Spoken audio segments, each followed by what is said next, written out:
الحمد لله رب العالمين والعاقبة للمتقين والصلاة والسلام على رسوله محمد وعلى آله وأصحابه أجمعين وعلى من تبعهم بإحسان إلى يوم الدين. أما بعد فأعوذ بالله من الشيطان الرجيم. بسم الله الرحمن الرحيم. يا نساء النبي لستن كأحد من النساء إن اتقيتن فلا تخضعن بالقول فيطمع الذي في قلبه مرض وقلن قولا معروفا. صدق الله مولانا العظيم. بزرگان محترم اور میرے عزیز دوستوں اور بھائیوں، اللہ تبارک و تعالی نے انسانی نسل کو مرد اور عورت کے جوڑے سے پھیلایا ہے. یا ایہا الناس انا خلقناکم من ذکر و انثی، کہ اے لوگو ہم نے تمہیں ایک مرد اور ایک عورت سے پیدا کیا. وجعلناکم شعوبا و قبائل، اور ہم نے پھر تمہاری قومیں اور تمہارے قبائل بنا دیے. لتعارفوا، تاکہ تم ایک دوسرے کو پہچان سکو. تو اللہ جل جلالہ نے پوری نسل انسانی کو مرد اور عورت کے جوڑے سے بنایا ہے. انسان کے لیے جوڑے کی اہمیت یا انسان کے لیے ازدواجی زندگی کی اہمیت، جہاں اس کی انفرادی ضرورت ہے وہاں یہ معاشرتی ضرورت بھی ہے. معاشرتی ضرورت اس طریقے سے کہ اگر مرد اور عورت کا ملاپ نہ ہو تو نسل انسانی کا ارتقاء بھی نہ ہو، کیونکہ اللہ تعالیٰ نے نسل کو پھیلانا ہی مرد اور عورت کے ملاپ سے ہے. یہ ہے معاشرتی ضرورت. اور انفرادی ضرورت اس لیے کہ اس کے ذریعے انسان کو سکون حاصل ہوتا ہے، اس کی مختلف ضروریات حل ہوتی ہیں، تسکین حاصل ہوتی ہے اس کو، جس کا ذکر قرآن کریم میں بھی ہے کہ وَمِنْ آیَاتِهِ، اللہ تبارک و تعالی کی نشانیوں میں سے ایک نشانی یہ بھی ہے ان خلق لکم من انفسکم ازواجا، کہ اس نے تمہاری ہی جانوں سے تمہارے لیے جوڑا بنایا، یعنی تمہیں جوڑا جوڑا بنایا. مرد کے لیے بیوی کو پیدا کیا، بیوی کے لیے مرد کو پیدا کیا. لِتَسْكُنُوا إِلَيْهَا، اور یہ جو مرد کے لیے بیوی کو بنایا گیا یا جوڑا بنایا گیا، اس کی بنیادی وجہ یہ ہے تاکہ تم سکون حاصل کرو. تو انسان کی انفرادی ضرورت بھی ہے اور اجتماعی ضرورت بھی ہے. اللہ تبارک و تعالی نے ایک آفاقی قانون بنا رکھا ہے کہ پاکیزہ عورتوں کے لیے اللہ جل جلالہ پاکیزہ مردوں کا انتخاب کرتے ہیں. الطیبات للطیبین، کہ پاکیزہ عورتوں کے لیے، پاکیزہ بیویوں کے لیے اللہ جل جلالہ مردوں میں سے پاکیزہ افراد کا انتخاب کرتے ہیں. جس طریقے سے انسان کی خاصیت ہوتی ہے، جیسے اس کے اندر خصلتیں ہوتی ہیں، ویسے ہی اللہ تبارک و تعالی اس کے لیے جوڑے کا بھی انتظام فرماتے ہیں. رسول اللہ صلی اللہ علیہ وسلم اس کائنات کی سب سے عظیم ترین ہستی ہیں، تو آپ کے لیے اللہ تبارک و تعالی نے کائنات کی عظیم خواتین کا انتخاب کیا ہے. امہات المومنین اس کائنات کی تمام خواتین کا عطر اور خلاصہ ہیں. ان کی عظمتیں اس قدر تھیں کہ اللہ تبارک و تعالی نے انہیں جناب رسول اللہ صلی اللہ علیہ وسلم کے اہل خانہ کے طور پر منتخب کیا. امہات المومنین کی اہمیت اور فضیلت خود قرآن کریم میں جگہ جگہ آپ کو نظر آئے گی. قرآن کریم میں رسول اللہ صلی اللہ علیہ وسلم کے اہل خانہ کو ازواج سے مخاطب کیا گیا. یا ایھا النبی قل لازواجک، اے پیغمبر آپ اپنی ازواج کو بتلا دیجئے. ازواج زوج کی جمع ہے. عربی زبان میں زوج جوڑے کو کہتے ہیں، اور عربی لغت میں زوج کا اطلاق ایسے دو افراد یا ایسے جوڑے پر ہوتا ہے جن میں اوصاف کے اعتبار سے اشتراک پایا جاتا ہو. اوصاف کے اعتبار سے اشتراک ہوگا تو ان دو پر زوج کا لفظ بولا جائے گا. اگر اشتراک نہ ہو پھر ان دو پر عربی لغت کے اعتبار سے لفظ زوج نہیں بولا جاتا. انبیاء کی ہمسری امت کے لیے ممکن ہی نہیں ہے، لیکن عظمت میں ازواج مطہرات کو اللہ تبارک و تعالی نے دیگر خواتین میں سے امتیازی مقام عطا کیا تھا، اس لیے اللہ تبارک و تعالی نے نبی کے ساتھ ملا کر ان کے لیے لفظ زوج کا انتخاب کیا۔ قرآن کریم میں اور بھی مختلف انبیاء کرام کی بیویوں کا ذکر ہے، چنانچہ اگر کسی پیغمبر کی بیوی نافرمان ہو تو قرآن کریم اس کے لیے لفظ زوج ذکر نہیں کرتا۔ لوط علیہ السلام کی بیوی نافرمان تھی تو قرآن کریم نے پیغمبر کے ساتھ ملا کر جوڑا، یعنی زوج کا لفظ نہیں استعمال کیا، بلکہ امرأۃ لوط کہا کہ لوط علیہ السلام کی عورت، اس کو پیغمبر سے الگ کر کے ذکر کیا، کیونکہ اس کے اندر ایسی خصلت نہیں تھی کہ اللہ تبارک و تعالی پیغمبر کے ساتھ ملا کر اس کو ذکر کرتے۔ حضرت آسیہ فرعون کی بیوی ہیں، ان کے اندر عظمت موجود ہے، اچھے اوصاف موجود ہیں کہ اہل ایمان میں سے ہیں، لیکن شوہر ان اوصاف سے خالی ہے، تو اللہ تبارک و تعالی نے یہاں بھی ان کے ساتھ فرعون کو ملا کر زوج کا لفظ نہیں کہا بلکہ امرأۃ فرعون کہا کہ فرعون کی بیوی۔ تو معلوم ہوا کہ قرآن کریم کا انداز یہ ہے کہ جوڑے کا لفظ وہاں بولا جاتا ہے جہاں دونوں میں اوصاف کا اشتراک ہو۔ رسول اللہ صلی اللہ علیہ وسلم کی اہل خانہ میں اللہ تبارک و تعالی نے عظمت رکھی تھی، اوصاف رکھے تھے، اسی وجہ سے جہاں ان کا تذکرہ ہوتا ہے تو پیغمبر کے ساتھ ملا کر انہیں زوج کے لقب سے مخاطب کیا جاتا ہے۔ تقریباً کوئی 6 مرتبہ قرآن کریم نے ازواج مطہرات کے لیے لفظ زوج کا استعمال فرمایا ہے۔ اس سے آپ اندازہ لگا سکتے ہیں کہ اللہ تبارک و تعالی نے ازواج مطہرات کو کیا فضیلت عطا فرمائی تھی۔ ایک جگہ فرمایا گیا یا نساء النبی لستن کاحد من النساء، اے پیغمبر کی بیویوں تم عام خواتین کی طرح نہیں ہو، تم عام عورتوں کی طرح نہیں ہو، تم پیغمبر کے اہل خانہ ہو۔ گویا کہ عام خواتین سے ہٹ کر اللہ تبارک و تعالی نے آپ کو شرف اور امتیاز عطا فرمایا۔ رسول اللہ صلی اللہ علیہ وسلم کو ایک جگہ قرآن کریم میں ہدایت دی گئی، لا یحل لک النساء من بعد، اب اس کے بعد آپ کے لیے مزید عورتوں کی اجازت نہیں ہے، ولا ان تبدل بہن من ازواج، اور نہیں آپ کو بیوی تبدیل کرنے کی اجازت ہے۔ چنانچہ اس کی تفصیل میں مفسرین فرماتے ہیں کہ اس سے تھوڑا پہلے اللہ تبارک و تعالی نے ازواج مطہرات کو ایک اختیار دیا تھا کہ یا ایھا النبی قل لازواجک ان کنتن تردن الحیاۃ الدنیا وزینتها فتعالین امتعکن واسرحکن سراحا جمیلا، کہ آپ اپنی بیویوں سے کہہ دیجئے اگر ان کو دنیا چاہیے، دنیاوی سامان چاہیے تو آؤ، میں تمہیں دنیاوی سامان دے دیتا ہوں، لیکن اس کے بعد پھر تمہارے لیے کاشانہ نبوت میں رہنے کا اختیار نہیں ہوگا۔ دنیا کا انتخاب کرنے کے بعد پھر پیغمبر کی بیوی کے منصب پر رہنا یہ تمہارے لیے ممکن نہیں ہوگا۔ تو ازواج مطہرات کو اختیار دیا گیا کہ تمہیں دنیا چاہیے یا پیغمبر کی رفاقت چاہیے۔ تمام ازواج مطہرات نے اس امتحان میں رسول اللہ صلی اللہ علیہ وسلم کی رفاقت کو منتخب کیا اور دنیا کی تمام آسائشات کو قربان کر کے نبی کریم صلی اللہ علیہ وسلم کی معیت میں رہنا پسند کیا۔ جب یہ امتحان ہوا، ازواج مطہرات کامیاب ہوئی، اب اس کے بعد اللہ تبارک و تعالی نے ان کے لیے ایک اعلان فرمایا، انعام کا اعلان فرمایا کہ نبی کریم صلی اللہ علیہ وسلم کو پابند کیا کہ اب اللہ تبارک و تعالی نے آپ کو انہی ازواج مطہرات کے لیے خاص کر دیا۔ ازواج مطہرات پیغمبر کے لیے خاص ہیں کہ پیغمبر کے بعد کسی سے نکاح نہیں کر سکتی، اور اسی طریقے سے رسول اللہ صلی اللہ علیہ وسلم کی ذات مقدس کو اللہ جل جلالہ نے اس آیت کے ذریعے ازواج مطہرات کے ساتھ خاص کر دیا کہ اب ان ازواج مطہرات کے لیے آپ کی ذات مطہرہ خاص ہے، خصوصیت ہے ان کے ساتھ، اب آپ ان کو چھوڑ کر مزید نکاح نہ کیجیے۔ یہ ازواج مطہرات کی اہمیت ہے کہ اللہ تبارک و تعالی نے رسول اللہ صلی اللہ علیہ وسلم کو ان کے ساتھ خاص کر دیا۔ ایک جگہ قرآن کریم مومنین کو منع کرتا ہے کہ وَمَا كَانَ لَكُمْ أَن تُؤْذُوا رَسُولَ اللَّهِ کہ کسی مومن کو کسی انسان کو اس بات کی اجازت نہیں ہے کہ وہ اللہ کے پیغمبر کو اذیت دے.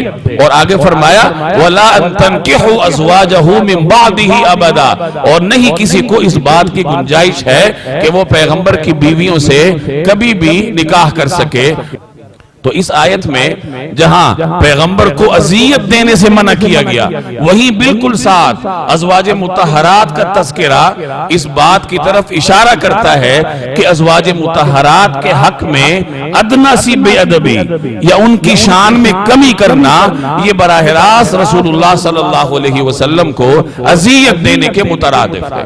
اسی لیے حضرت عمار بن یاسر رضی اللہ تعالی عنہ کے سامنے ایک مرتبہ کسی شخص نے حضرت عائشہ رضی اللہ تعالی عنہ کو برا بھلا کہا. حضرت عمار یہ جنگ جمل میں حضرت علی کی فوج میں تھے اور حضرت عائشہ ان کے مقابلے میں تھی. وہ تفصیلی واقعہ ہے. تو عمار بن یاسر چونکہ حضرت عائشہ کے سیاسی مخالفین میں سے تھے تو اس وجہ سے شاید کسی شخص کو یہ جرت ہوئی کہ اس نے حضرت عمار بن یاسر کے سامنے ام المومنین حضرت عائشہ رضی اللہ تعالی عنہ کی شان میں گستاخی کرنے کی جرت کی. تو حضرت عمار نے غضبناک ہو کر اس شخص کو ڈانٹا اور اس کو کہا کہ تیرے اوپر کتے بھونکیں تو حبیب کائنات کی محبوبہ کے بارے میں زبان درازی کرتا ہے کہ حضرت عائشہ اللہ کے پیغمبر کی محبوبہ ہیں اور تجھے اس بات کی کیسے جرت ہوئی کہ تو میرے سامنے رسول اللہ صلی اللہ علیہ وسلم کی محبوب رفیق حیات کے بارے میں زبان درازی کرو. تو ازواج مطہرات کو اللہ تبارک و تعالی نے براہ راست یہ مقام عطا کیا تھا. نبی کریم صلی اللہ علیہ وسلم نے سب سے پہلا نکاح حضرت خدیجہ رضی اللہ تعالی عنہ سے فرمایا. تفصیلات آپ کو معلوم ہیں. رسول اللہ صلی اللہ علیہ وسلم کی عمر 25 برس تھی. حضرت خدیجہ کی عمر 40 برس تھی. حضرت خدیجہ کے اس سے پہلے 2 نکاح ہو چکے تھے یکے بعد دیگرے اور دونوں کا انتقال ہو چکا تھا. بیوگی کی زندگی بسر کر رہی تھی اور ان کی تجارت کا یہ عالم تھا کہ جب اہل مکہ کے قافلے باہر جایا کرتے امپورٹ ایکسپورٹ کا کام کرنے کے لیے تو جتنا پورے مکے والوں کا مال ہوتا اسی قدر مال حضرت خدیجہ رضی اللہ تعالی عنہ کا تنہا ہوتا. اس قدر اللہ جل جلالہ نے ان کی تجارت میں برکت دے رکھی تھی. نبی کریم صلی اللہ علیہ وسلم نے کئی مرتبہ ان کے ساتھ تجارتی شمولیت اختیار کی کہ حضرت خدیجہ کا مال لے کر آپ صلی اللہ علیہ وسلم ملک شام تشریف لے گئے تو حضرت خدیجہ رضی اللہ تعالی عنہ رسول اللہ صلی اللہ علیہ وسلم کے اوصاف اور شخصیت سے واقف تھی. چنانچہ انہیں یہ خواہش ہوئی کہ کسی طریقے سے میرا نکاح رسول اللہ صلی اللہ علیہ وسلم سے ہو جائے. ان کی ایک سہیلی تھی, نفیسہ نام تھا اس کا. تو انہوں نے اپنی اس خواہش کا اظہار اپنی اس سہیلی کے سامنے کیا کہ کسی طریقے سے تم گراؤنڈ تیار کرو, تیاری کرو کہ کسی طرح میرا نکاح اس شخصیت سے ہو جائے.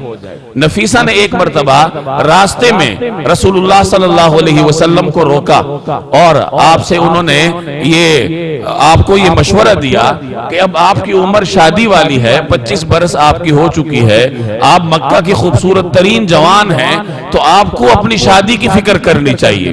اور حضرت خدیجہ رضی اللہ تعالی عنہ کا نام انہوں نے شادی کے لیے پیش کیا. تو اس طریقے سے رسول اللہ صلی اللہ علیہ وسلم اور حضرت خدیجہ رضی اللہ تعالی عنہ کے درمیان نکاح کا سلسلہ چلا. بعد میں جب تاریخ فائنل ہو گئی اور بات چیت مکمل ہوئی تو اہل عرب کا جو طریقہ کار تھا نکاح کا, عربوں میں نکاح کے کئی طریقے تھے. کچھ طریقے تو وہ تھے جو بے حیائی پر مبنی تھے اور میں نے گزشتہ کسی خطبے میں اس کا ذکر بھی کیا ہے.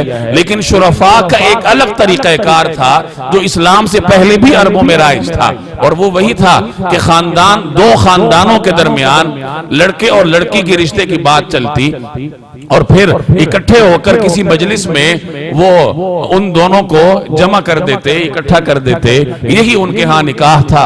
تو اسی طریقہ کار کے مطابق نبی کریم صلی اللہ علیہ وسلم اپنے چچا جناب ابو طالب اور خاندان کے دیگر لوگوں کے ہمراہ حضرت خدیجہ رضی اللہ تعالی عنہ کے مکان پر تشریف لے گئے۔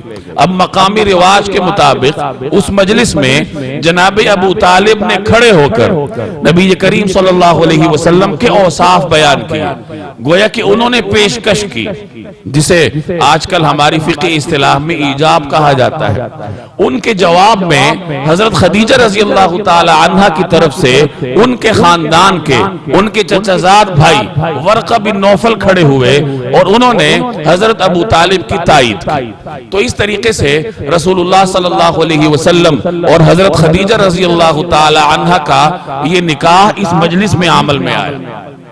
یہ نبی کریم صلی اللہ علیہ وسلم کی پہلی اہلیہ ہیں، اور رسول اللہ صلی اللہ علیہ وسلم نے 25 برس نہایت خوشی کے ساتھ اور رغبت کے ساتھ حضرت خدیجہ رضی اللہ تعالی عنہ کے ساتھ گزارے۔ اور حضرت خدیجہ کے بارے میں آپ کو علم ہے کہ ان کی عمر رسول اللہ صلی اللہ علیہ وسلم سے 15 برس زیادہ تھی، کہ بوقت نکاح ان کی عمر 40 سال ہے۔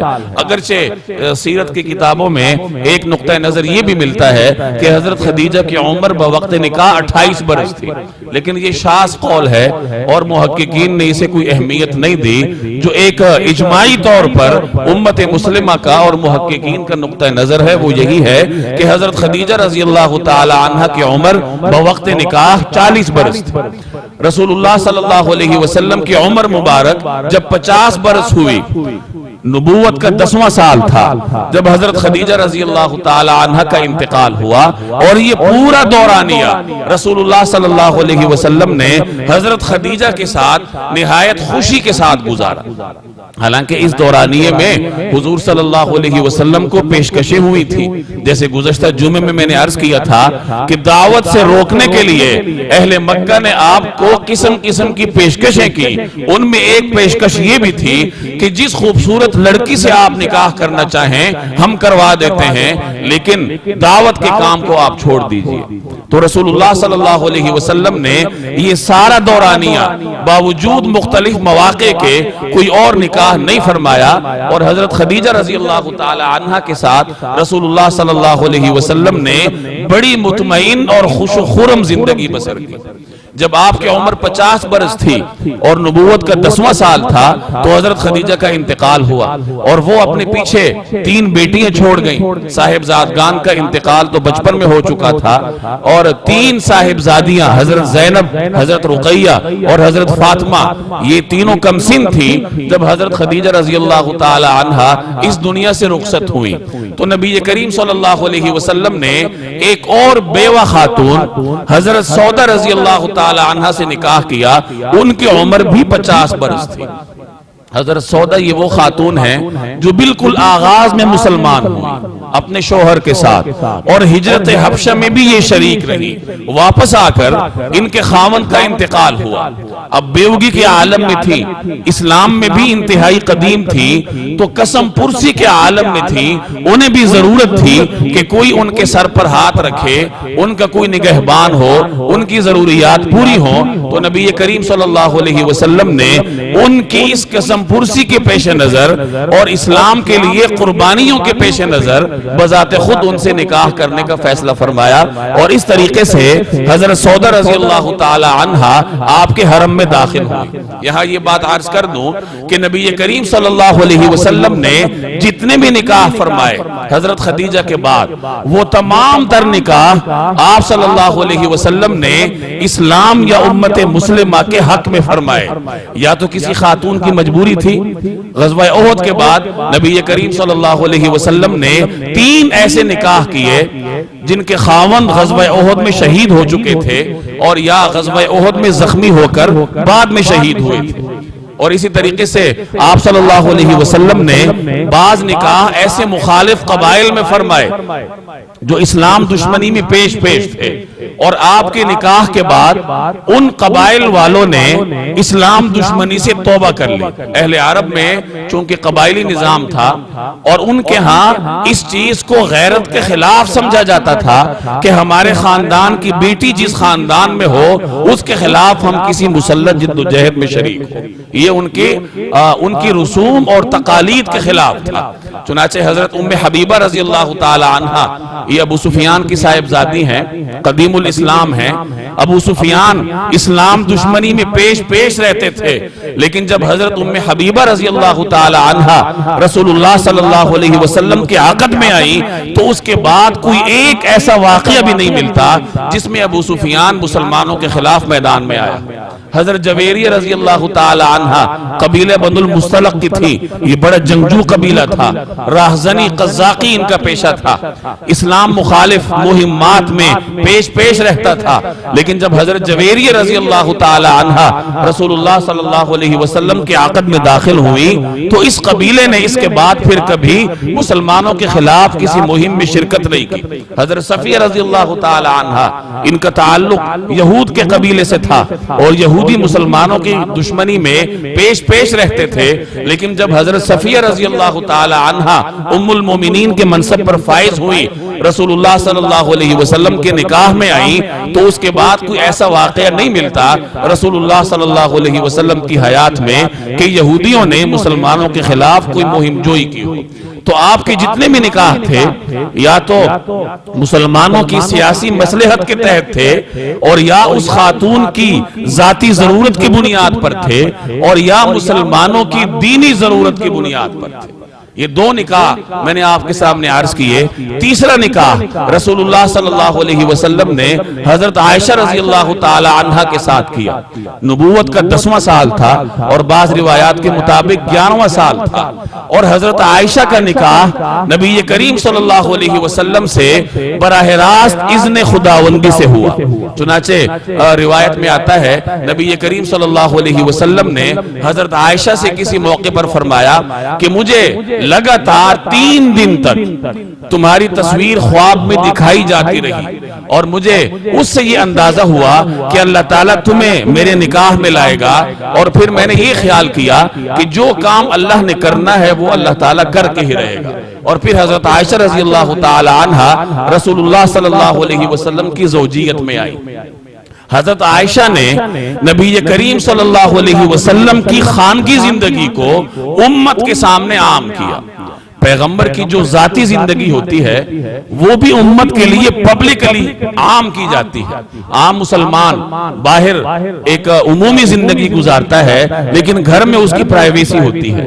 پیغمبر کی گھر کی پرائیویسی کو بھی اللہ تبارک و تعالی نے امت کے لیے کھول کے بیان کیا ہے، کیونکہ پیغمبر کا انداز امت کے لیے لائحہ عمل کی حیثیت رکھتا ہے۔ اب میں اپنے گھر میں اپنی پرائیویٹ زندگی کیسے بسر کروں، یہ مجھے اس وقت معلوم ہوگا جب میرے سامنے رسول اللہ صلی اللہ علیہ وسلم کی پرائیویٹ زندگی کے انداز ہو۔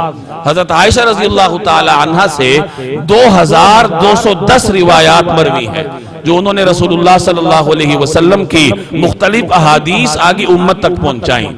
200 سے زیادہ صحابہ کرام میں ان کے شاگرد تھے۔ حضرت عروہ بن زبیر فرماتے ہیں کہ حضرت عائشہ رضی اللہ تعالی عنہ حرام حلال کے احکامات، علم الانساب اور شاعری کے علوم میں اپنا کوئی ثانی نہیں رکھتی تھی۔ تو یہ دینی مصلحت کے تحت اللہ تبارک و تعالی نے حضرت عائشہ رضی اللہ تعالی عنہ کا نکاح براہ راست نبی کریم صلی اللہ علیہ وسلم کے ساتھ اپنے حکم سے کروایا، اور اس میں مسلمانوں کے لیے ایک بڑی مصلحت تھی کہ ایک ایسی ذہین و فتین خاتون نبی کریم صلی اللہ علیہ وسلم کے اہل بیت میں شامل فرمائی گئیں، جن کی بدولت اور جن کی برکت سے آنے والے مسلمانوں کے لیے علوم کا ایک دروازہ کھل گیا۔ صحابہ کرام کو جب کبھی کوئی مشکل درپیش ہوتی رسول اللہ صلی اللہ علیہ وسلم کے سانحہ ارتحال کے بعد تو وہ حضرت عائشہ کی خدمت میں حاضر ہوتے۔ آخری دروازہ ان کا حجرہ عائشہ ہی تھا جہاں حاضر ہو کر وہ اپنا مسئلہ حل کروایا کرتے، شرعی مسائل پوچھا کرتے۔ تو یہ وہ مصالح تھے جن کے پیش نظر رسول اللہ صلی اللہ علیہ وسلم نے حضرت عائشہ رضی اللہ تعالی عنہ سے نکاح فرمایا۔ آپ کا چوتھا نکاح حضرت حفصہ سے ہوا ہجرت کے بعد.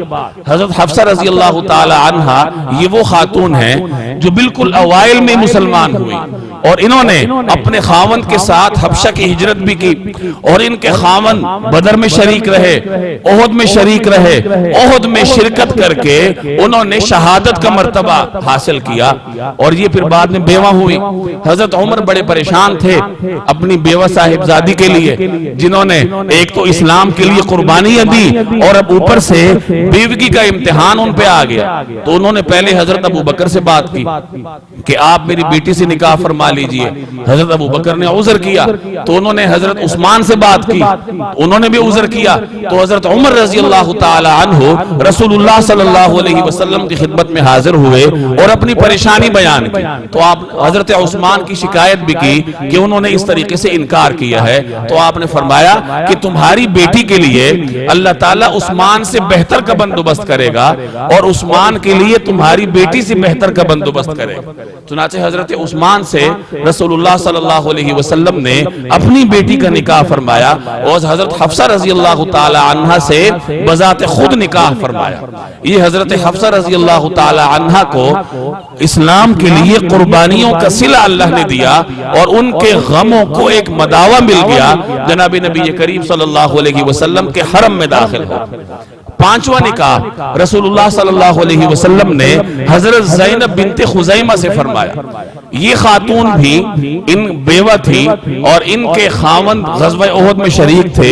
تو چونکہ غزوہ احد کے شہداء کی بیوگان سے شادی کرنے کا خود قرآن کریم میں حکم موجود ہے, فَانْكِحُوا مَا طَابَ لَكُم مِّنَ النِّسَاءِ, کہ جب قرآن کریم نے مسلمانوں کو تعدد ازواج کی ہدایت کی تو وہ ایک خاص پس منظر میں کی کہ غزوہ احد میں بڑی تعداد میں مسلمان شہید ہوئے تھے اور مسلمان معاشرے میں بیوائیں اور یتیموں کی کثرت ہو گئی. تو بیواؤں کو سیٹل کرنے کے لیے قرآن کریم نے مسلمانوں کو یہ تعلیم دی کہ تم ان بیواؤں سے شادیاں کرو, اگر تمہیں ایک سے زائد کرنی پڑتی ہیں تو ایک سے زائد کر لو. چھٹا نکاح رسول اللہ صلی اللہ علیہ وسلم کا حضرت ام سلمہ سے ہوا. یہ بھی بالکل اوائل میں مسلمان ہوئی تھی. ان کے شوہر کا نام حضرت ابو سلمہ رضی اللہ تعالی عنہ تھا اور یہ قدیم الاسلام تھے. ہجرت حبشہ میں یہ دونوں میاں بیوی شریک تھے. حضرت ام سلمہ کی قربانیوں کی ایک بڑی تاریخ ہے کہ جب یہ دونوں میاں بیوی ہجرت حبشہ سے واپس مکہ آئے اور مسلمانوں کو اللہ تبارک و تعالی نے مدینہ طیبہ ہجرت کرنے کی اجازت دی تو حضرت ابو سلمہ رضی اللہ تعالی عنہ اپنی اہلیہ حضرت ام سلمہ اور اپنے شیرخوار بچے سلمہ کو لے کر ہجرت کے لیے روانہ ہوئے. انہوں نے ایک اونٹ لیا, اپنی اہلیہ حضرت ام سلمہ اور شیرخوار بچے حضرت سلمہ کو اونٹ پر بٹھایا اور خود اونٹ کی نکیل تھام کر چل پڑے ہجرت کرنے کے لیے. دونوں میاں بیوی میں مثالی محبت تھی. چند ہی قدم چلے تھے کہ کفار نے ان کو آ لیا. حضرت ام سلمہ کے گھرانے والے آئے اور کہا کہ اگر تم نے ہجرت کرنی ہے تو ہماری لڑکی کو تم نہیں لے کے جا سکتے, ہم اس کو نہیں جانے دیں گے. اور ام سلمہ کو بزور بازو چھین لیا.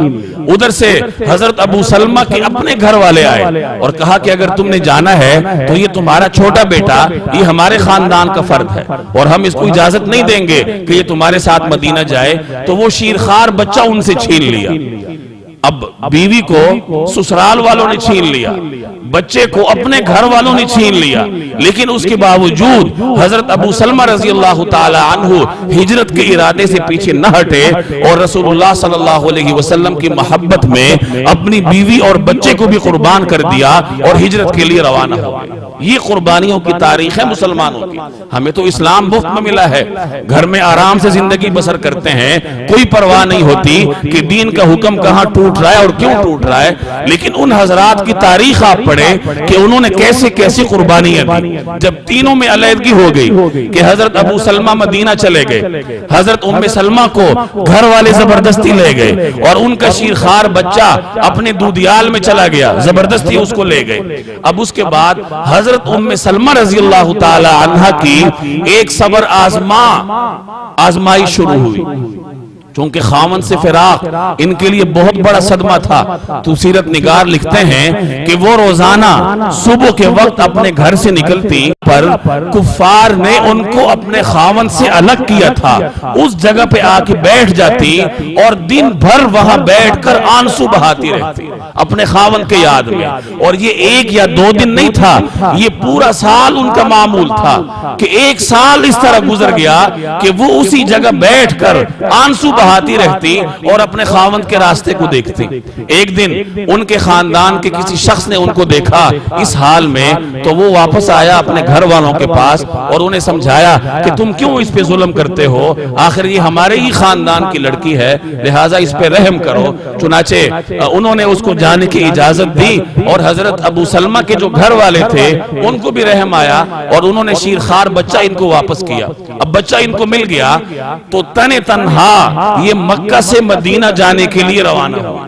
لمبا سفر تھا، راستے میں صحرا بھی تھے، عربوں کا ماحول خطروں سے لبریز تھا، لیکن قربانی والی خاتون تھی تو تنہا اللہ کے بھروسے پر اونٹ پہ سوار ہوئی، اپنے شیرخوار بچے کو ساتھ لیا اور مدینہ کے لیے روانہ ہوا. ابھی مکہ سے نکلے ہی تھی تنعیم کے مقام پر کہ عثمان بن ابی طلحہ جو کعبہ کے کلید بردار تھے اور بعد میں مسلمان بھی ہوئے، اس وقت تک وہ مسلمان نہیں ہوئے تھے، انہوں نے ان کو تنہا جاتے دیکھا. تو بہرحال عرب تھے، عربی حمیت تھی ان میں، تو انہیں یہ گوارا نہ ہوا کہ ہمارے قبیلے کی ایک خاتون اس طرح مظلومانہ طریقے سے تنہا مدینہ جائے. تو انہوں نے ان کی نکیل تھام لی اور حفاظت کے ساتھ انہیں قباء تک چھوڑ گئے، مدینہ منورہ تک، اور وہاں اپنے خاوند کے ساتھ اللہ تبارک و تعالی نے دوبارہ ان کو جمع کیا. جب ان کے خاوند کا انتقال ہونے لگا، ان کے خاوند بھی غزوہ احد میں زخمی ہوئے تھے، تو انہوں نے حضرت ام سلمہ رضی اللہ تعالی عنہ کے لیے یہ دعا کی کہ اللہ تعالیٰ تمہیں مجھ سے بہتر خاوند عطا کرے. حضرت ام سلمہ فرماتی ہیں خود کہ جب میرے خاوند کا انتقال ہوا اور میں بعد میں کبھی سوچا کرتی تھی، ایک دفعہ رسول اللہ صلی اللہ علیہ وسلم بھی جب تعزیت کے لیے تشریف لائے، انہوں نے بھی مجھے دعا دی کہ اللہ تعالیٰ تمہیں ابو سلمہ سے بہتر خاوند عطا کرے. تو میں اس دعا کو یاد کر کے سوچتی تھی کہ ابو سلمہ سے بہتر خاوند بھی ہو سکتا ہے دنیا میں، چونکہ مثالی محبت تھی دونوں میں، ایک شاندار زندگی بسر کر چکے تھے. تو میں سوچا کرتی تھی کہ کیا ابو سلمہ سے بہتر خاوند بھی اس دنیا میں میرے لیے ہو سکتا ہے. اسی اثناء میں رسول اللہ صلی اللہ علیہ وسلم کی جانب سے نکاح کا پیغام آیا، تو میں نے اللہ کا شکر ادا کیا کہ اللہ تبارک و تعالی نے وہ دعا اس انداز سے پوری کی. تو یہ حضرت ام سلمہ کی قربانیوں کی طویل تاریخ ہے، جس کے مداوع کے لیے اللہ تبارک و تعالی نے ان کو نبی کریم صلی اللہ علیہ وسلم کے حرم میں داخل کیا. اگلا نکاح رسول اللہ صلی اللہ علیہ وسلم کا حضرت زینب بنت جحش سے ہوا. یہ خاتون نبی کریم صلی اللہ علیہ وسلم کی پھوپھیزاد بیٹی تھی اور ان کی پہلی شادی حضرت زید بن حارثہ سے ہوئی تھی جو نبی کریم صلی اللہ علیہ وسلم کے منہ بولے بیٹے تھے. عربوں اور بعد میں کسی وجہ سے طلاق ہو گئی دونوں میں. عربوں میں ایک قانون تھا کہ منہ بولے بیٹے کی بیوہ سے شادی کرنا اس کو وہ اپنے لیے حرام سمجھتے تھے، ناجائز سمجھتے تھے. شریعت نے یہ حکم کھول کر بیان کرنا تھا ان کے سامنے کہ منہ بولا بیٹا چاہے تم زبان سے اس کو بیٹا کہتے رہو لیکن وہ تمہارا حقیقی بیٹا نہیں ہوتا. اس حکم کو توڑنے کے لیے اللہ تبارک و تعالی نے رسول اللہ صلی اللہ علیہ وسلم کو حکم دیا کہ آپ زینب بنت جحش کے ساتھ نکاح فرمائیں. ابتداء میں یہ حکم نبی کریم صلی اللہ علیہ وسلم کے لیے بھی بڑا گراں تھا کیونکہ لوگوں نے ڈھیر ساری باتیں کرنی تھی اس نکاح کے بعد، لیکن اللہ کا حکم تھا تو رسول اللہ صلی اللہ علیہ وسلم نے اللہ تبارک و تعالی کے اس حکم کو پورا کیا. اگلا نکاح آپ صلی اللہ علیہ وسلم کا حضرت جویریہ سے ہوا جو میں نے پیچھے عرض کیا کہ یہ بنو المصطلق کے سردار کی بیٹی تھی اور ان کی شادی سے اللہ تبارک و تعالی نے بنو المصطلق قبیلے کو اسلام کی مزید عداوت اور مزید دشمنی سے بچا لیا. اس سے اگلا نکاح آپ صلی اللہ علیہ وسلم کا حضرت ام حبیبہ سے ہوا یہ ابو سفیان کی صاحبزادی تھی، انتہائی قدیم الاسلام تھی، اپنے خاوند کے ساتھ حبشہ ہجرت کی تھی انہوں نے، اور حبشہ میں ان کے خاوند کا انتقال ہوا۔ اب یہ کتنی بڑی آزمائش ہے ایک خاتون کے لیے جو مظلومی کی حالت میں کسی اور ملک میں گئی ہو اور وہاں اس کے خاوند کا انتقال ہو جائے۔ رسول اللہ صلی اللہ علیہ وسلم کو جب ان کے ان حالات کا علم ہوا تو آپ صلی اللہ علیہ وسلم نے حبشہ کے بادشاہ نجاشی کو پیغام بھیجا کہ اس خاتون کے ساتھ میرا نکاح کروا دو۔ اس سے اگلا نکاح آپ صلی اللہ علیہ وسلم کا حضرت صفیہ سے ہوا۔ حضرت صفیہ رضی اللہ تعالی عنہا یہ یہودی سردار کی بیٹی تھی، اور حضور صلی اللہ علیہ وسلم کے اس نکاح کی برکت سے اللہ تبارک و تعالی نے ان کے قبیلے والوں کے دلوں میں اسلام کے لیے کچھ گنجائش پیدا کر دی اور وہ اپنی دشمنی سے باز آئے۔ آپ صلی اللہ علیہ وسلم کا آخری نکاح حضرت میمونہ رضی اللہ تعالی عنہ سے ہوا، یہ بھی بیوہ تھی، اور ان کی ایک بہن نجد قبیلے میں شادی شدہ تھی۔ نجد قبیلہ یہ وہ قبیلہ تھا جو اسلام کی دشمنی میں سب سے آگے تھا، اور ان کی اسلام دشمنی کی سب سے بڑی مثال یہ ہے کہ انہوں نے ایک مرتبہ 70 مسلمان واعظین کو اپنے ہاں بلا کر دھوکے سے شہید کر ڈالا۔ اتنا شدید ترین دشمن قبیلہ، لیکن جب ان کے ایک سردار کی بیوی کی بہن حضرت میمونہ رضی اللہ تعالی عنہ رسول اللہ صلی اللہ علیہ وسلم کے عقد میں آئی تو ان کے نکاح کی برکت سے اللہ تبارک و تعالی نے اس قبیلے میں بھی اسلام کی دشمنی کو کم کیا۔ تو چونکہ بہت مختصر وقت ہے اور اس طویل موضوع کو بڑی مشکل سے میں نے آپ کے سامنے بیان کرنے کی کوشش کی ہے، خلاصہ یہ ہے کہ رسول اللہ صلی اللہ علیہ وسلم نے جتنے بھی نکاح فرمائے وہ یا تو مسلمانوں کی مصلحت کے لیے تھے، اسلام کی مصلحت کے لیے تھے، اور یا بذات خود ان خواتین کی ذاتی مجبوریوں کے پیش نظر تھے۔ اس لیے اللہ تبارک و تعالی نے آپ صلی اللہ علیہ وسلم کو عام قانون سے ہٹ کر 4 سے زائد شادیاں کرنے کی ہدایت فرمائی، اور ان خواتین کو جنہیں ہم ازواج مطہرات کہتے ہیں اللہ تبارک و تعالی نے پھر ان کو ایک بڑا مقام عطا فرمایا، اور آنے والی مسلمان عورتوں کے لیے ان مقدس شخصیات کو ایک روشن مینار کی طرح تاریخ کے اوراق میں محفوظ کر دیا۔ اللہ تبارک و تعالی مجھے اور آپ کو رسول اللہ صلی اللہ علیہ وسلم کی سیرت پڑھنے کی توفیق عطا فرمائے۔ وما علینا الا البلاغ۔